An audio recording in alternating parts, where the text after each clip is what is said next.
থকাৰ সন্দেহ প্ৰকাশ কৰিছে হিন্দু বাঙালী সমাজে।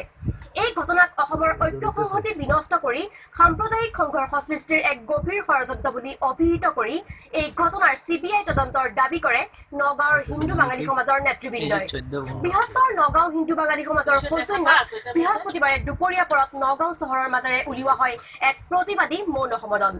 ইয়াৰ পাছতে সংগঠনটোৰ তৰফৰ পৰা নগাঁও জিলাৰ উপায়ুক্তৰ জৰিয়তে অসমৰ মুখ্যমন্ত্ৰীলৈ এখনি স্মাৰক পত্ৰ প্ৰেৰণ কৰা হয়, য'ত শীঘ্ৰেই সুবোধ বিশ্বাসক গ্ৰেপ্তাৰৰ দাবী জনায় সংগঠনটোৱে।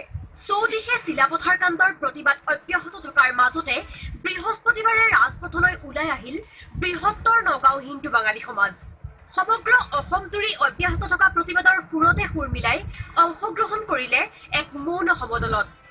অসমত খিলঞ্জীয়া অসমীয়া আৰু হিন্দু বাঙালীৰ মাজত থকা সাতাম পুৰুষীয়া ঐক্য সংহতি আৰু সম্প্ৰীতি বিনষ্ট কৰাৰ বাবেই পূৰ্ব পৰিকল্পিতভাৱে কোনো বহিৰাগত তৃতীয় শক্তিয়ে চিলাপথাৰ কাণ্ড সংঘটিত কৰিছে বুলি সন্দেহ ব্যক্ত কৰিলে সমদলত অংশগ্ৰহণকাৰী বৃহত্তৰ নগাঁও হিন্দু বাঙালী সমাজৰ বিষয়ববীয়াই। এই সন্দৰ্ভত বৃহত্তৰ নগাঁও হিন্দু বাঙালী সমাজৰ আহ্বায়ক চিত্ৰপালে এইদৰে কয়।